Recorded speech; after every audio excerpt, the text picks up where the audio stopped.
നിലവിളക്ക് വിവാദത്തിലെ നിലവിളികളൊന്നും തന്നെ തീരെ നിഷ്കളങ്കമല്ല എന്നുള്ളതാണ് ഇപ്പോൾ പുറത്തുവരുന്ന സത്യം. കാരണം ഇസ്ലാമുമായിട്ട് ബന്ധപ്പെട്ടിട്ടുള്ള പിടിവാശികളല്ല അതിൻ്റെ കാരണം എന്നുള്ളതാണ്. കാരണം ഇസ്ലാമിൻ്റെ വിശ്വാസവുമായിട്ട് ബന്ധപ്പെട്ട പിടിവാശികളായിരുന്നുവെങ്കിൽ പലതും ഇവിടെ അവർ പാലിക്കേണ്ടതുണ്ടായിരുന്നു. അതൊന്നും തന്നെ പാലിക്കുന്നില്ല എന്നുള്ളതാണ്. അത് എന്തൊക്കെയാണ് എന്നുള്ളതിനെ പറ്റിയിട്ടുള്ള ഒരു പോസ്റ്റ് വായിക്കാം. ജയകുമാർ നെടുമ്പർത്ത് കേസിൻ്റെ പോസ്റ്റാണ്. ഇതിൽ വിശദമായി തന്നെ അദ്ദേഹം ഈ കാര്യങ്ങൾ ഇസ്ലാമികമായിട്ടുള്ള കാര്യങ്ങളെ പറ്റിയിട്ടെല്ലാം തന്നെ പറയുന്നുണ്ട്. അതിൻ്റെ തുടക്കം ഇങ്ങനെയാണ്: നിലവിളക്കും ഇത്തിരി നിലവിളികളും. നിലവിളക്ക് കൊളുത്തിയ ഫാത്തിമ തെഹ്ലിയെ മതപണ്ഡിതർ ശാസിക്കുകയും തിരുത്തുകയും ചെയ്യുമ്പോൾ ഇത്തിരി പറയാനുണ്ട്. ചൂതാട്ടം നിഷിദ്ധമാണ് എന്ന് ഖുറാനിലെ സൂറത്തുൽ മാഇദയിലെ 5:9 ഉണ്ടെന്നിരിക്കെ കേരളത്തിൽ ലോട്ടറി വ്യാപാരിയായി പതിറ്റാണ്ടുകാലം പ്രവർത്തിച്ച മുഹമ്മദ് ഖാൻ ആൻഡ് ബ്രദേഴ്സ് ചാല ബസാർ തിരുവനന്തപുരം ഒരു ഇസ്ലാമിക സംഘടനയും ഇദ്ദേഹത്തിൻ്റെ വീടിന് മുൻപിൽ ചെന്ന് ലോട്ടറി വിൽപ്പനയെ എതിർത്തിട്ടില്ല. എത്രയോ മുസ്ലിങ്ങൾ ലോട്ടറി ടിക്കറ്റ് വാങ്ങുന്നുമുണ്ട്, സമ്മാനത്തുക കൈപ്പറ്റുന്നുമുണ്ട്. ഒരു മതപണ്ഡിതനും ഇതിനെ വിലക്കിയിട്ടില്ല.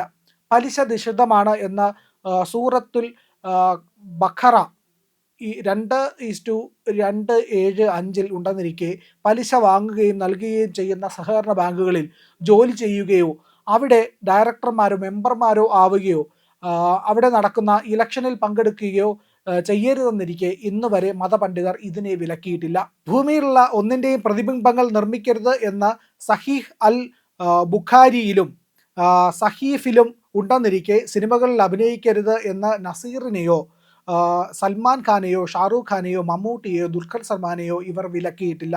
സിനിമ നിർമ്മിക്കരുത് എന്ന് പറഞ്ഞ ആലപ്പി അഷറഫിനെയോ മമ്മൂട്ടി കമ്പനിയോ ദുൽഖർ സൽമാനെയോ വിലക്കിയിട്ടില്ല.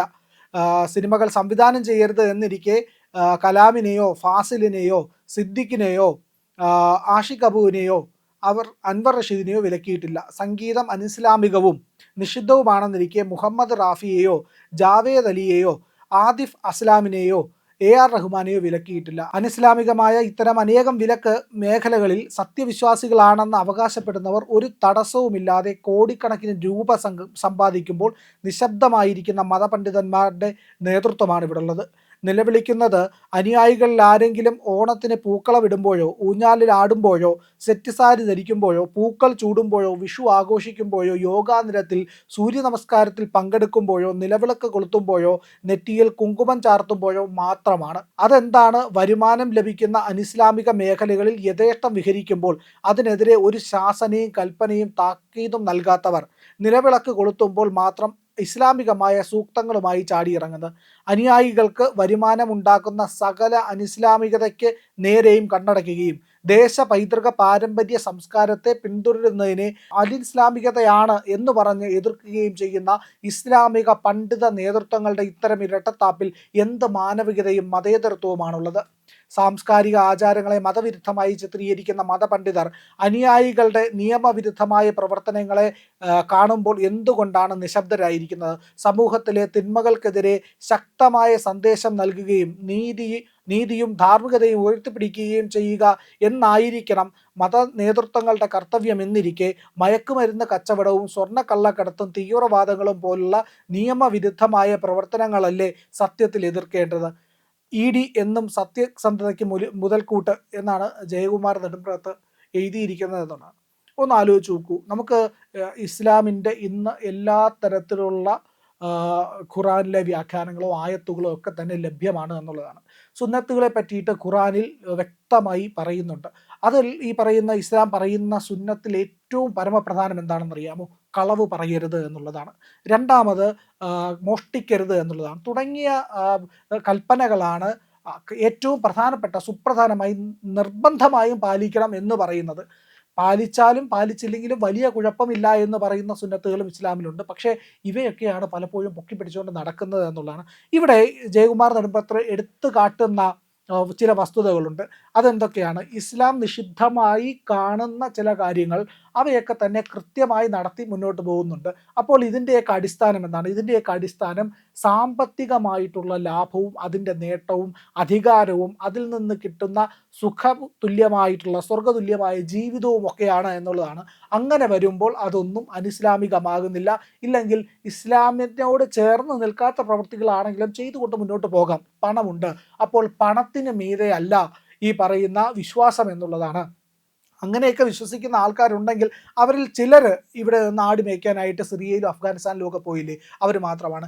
എങ്ങനെയാണോ നബിയുടെ കാലത്ത് അവിടെ അവർ ജീവിച്ചിരുന്നത് അത്തരത്തിൽ മാത്രം ജീവിക്കുക എന്നൊക്കെയായിരുന്നു അവർ അന്ന് പറഞ്ഞത്. അവരൊരു ടെലഗ്രാം ഗ്രൂപ്പൊക്കെ ഉണ്ടാക്കിയിരുന്നു, ലീവിൻ ചാരത്ത് എന്നായിരുന്നു അതിൻ്റെ പേര്. അങ്ങനെ ഈ ടെലഗ്രാം ഗ്രൂപ്പൊക്കെ ഉണ്ടാക്കി അതിലൂടെ മറ്റുള്ളവരെ, കേരളത്തിലുള്ളവരെയൊക്കെ ആകർഷിക്കുകയൊക്കെ ചെയ്തവർ അവരോട് മറ്റുള്ളവരോട് പറഞ്ഞത് ഇതാണ്: ഞങ്ങൾ ഇസ്ലാമികമായിട്ടാണ് ജീവിക്കുന്നത്. യഥാർത്ഥ ഇസ്ലാം, അതായത് നബി എപ്രകാരമാണോ ജീവിച്ചത്, ഇല്ലെങ്കിൽ പ്രവാചകനും അദ്ദേഹത്തിൻ്റെ അനുയായികളും എപ്രകാരമാണോ ജീവിച്ചത്, അങ്ങനെ മാത്രമാണ് ഞങ്ങൾ ജീവിക്കുന്നതെന്നാണ് അവരന്ന് അവകാശപ്പെട്ടിരുന്നതാണ്. അപ്പോൾ അവർ പറയുന്നതനുസരിച്ചാണെങ്കിൽ അവർ അവിടെ ആട് മേയ്ക്കാനാണ് പോയത്.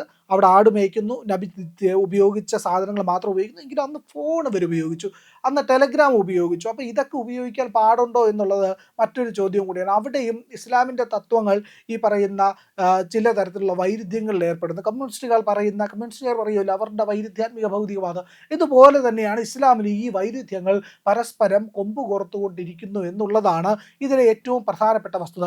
അങ്ങനെയാണെങ്കിൽ ഈ പറഞ്ഞിരിക്കുന്ന പോസ്റ്റിൽ പറഞ്ഞിരിക്കുന്ന പ്രവർത്തികളെല്ലാം തന്നെ, അത് ലോട്ടറി ആയാലും സിനിമ നിർമ്മാണമായാലും സിനിമയിൽ അഭിനയമായാലും സംവിധാനമായാലും തുടങ്ങിയ പരിപാടികൾ, ഈ പറയുന്ന ലോട്ടറി കച്ചവടം തുടങ്ങി ഈ പരിപാടികളെല്ലാം തന്നെ ഇവർ ഉപേക്ഷിക്കേണ്ടതായിട്ട് വരുമല്ലോ. അപ്പോൾ എങ്ങനെയാണ്? സംഗീതം ഉപേക്ഷിക്കാൻ കഴിയുമോ?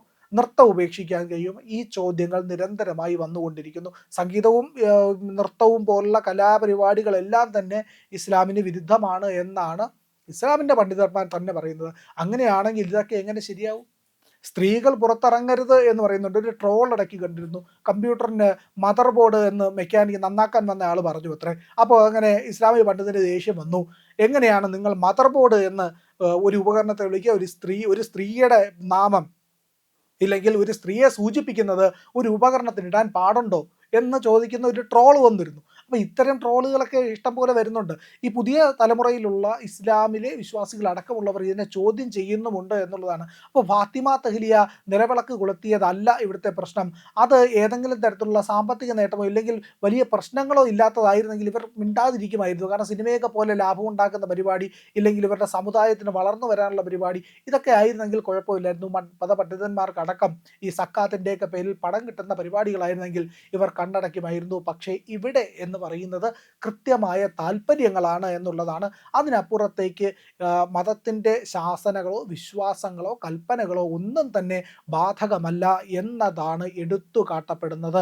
അപ്പോൾ എന്തിനെയാണ് എതിർക്കുന്നത്? ഈ നാട്ടിലെ അവരുടെ ഈ പറയുന്ന മതശാസനകളോ ഇല്ലെങ്കിൽ മത താല്പര്യങ്ങൾ, സങ്കുചിതത്വത്തിനെ മാത്രം നിലനിർത്താനോ മതവൈരം പടർത്താനോ ഒക്കെയുള്ള സാധ്യതകളുള്ള വിഷയങ്ങളെ മാത്രം എടുത്ത് അവതരിപ്പിക്കുകയും അല്ലാത്തവയെല്ലാം തന്നെ ഒളിച്ചു വെക്കുകയും ചെയ്യുകയാണ്.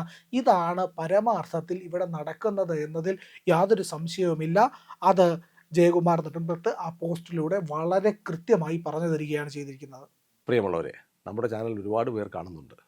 കാണുന്നവരോടെല്ലാം നമുക്ക് വലിയ സ്നേഹവുമുണ്ട്. അവരൊക്കെ നമ്മുടെ ചാനലിനെ കുറിച്ച് ഒരുപാട് പേരോട് പറയുന്നുമുണ്ട്. പക്ഷേ ഒരു കാര്യം, നമ്മൾ കാണുന്നവരുടെ എണ്ണം അനുസരിച്ച് ചാനലിൻ്റെ സബ്സ്ക്രിപ്ഷൻ കൂടുന്നില്ല. എന്താ കാര്യം എന്നറിയാമോ? നമ്മൾ കണ്ടിട്ട് അങ്ങ് പെട്ടെന്ന് തിരിച്ചു പോവുക. പക്ഷെ കണ്ടതിന് ശേഷം ഒരു നിമിഷം നിൽക്കുക.